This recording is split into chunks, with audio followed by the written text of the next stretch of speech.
Para to sa mga OFW lahat.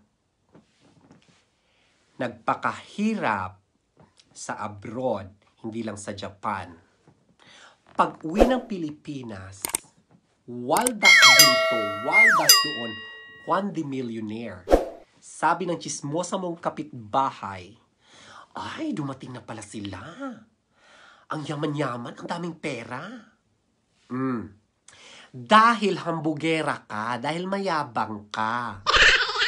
Kaya tuloy ang iniisip ng iyong kapitbahay, mayaman ka. Bukas makalawa, manghiram ka na ng pera dahil naubusan ka na ng pera. Dahil wala ka namang sahod sa Pilipinas eh. Diba? Wala kang sahod sa Pilipinas, sunganga ka.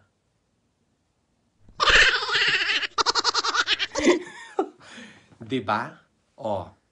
So ngayon, sabihin ng kapitbahay mo, ayan na, wala ng pera, ng hiram na.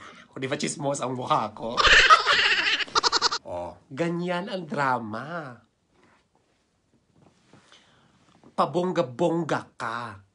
Kasi dapat i-control mo ang sarili mo. Magbabakasyon ka ng 1 month, 2 months. Diba?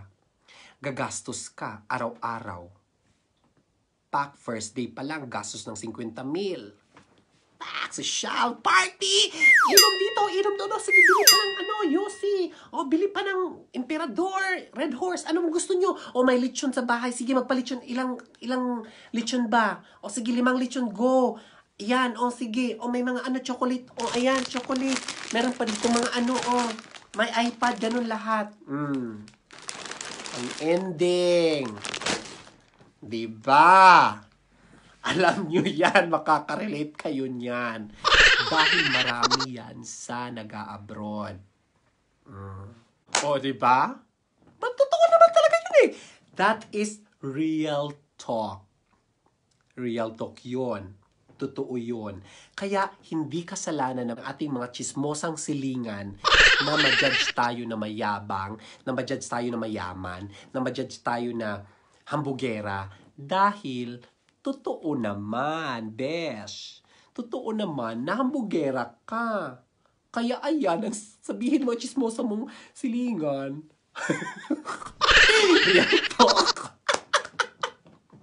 Real talk. Masakit ang real talk, day.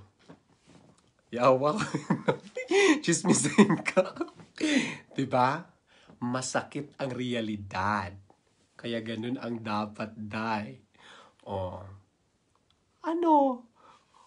Ang ending. Eto pa. Pinaka-worst na scenario. Waldas na. Waldas si Kumare. Party dito, party doon. Day, wala na akong pambili ng ticket. Baka na. Pambili ng ticket, pauwi. Nga nate. Dahil ikaw si One Day Millionaire. Dahil hindi ka nag-iisip sa bukas. Di ang ending mo,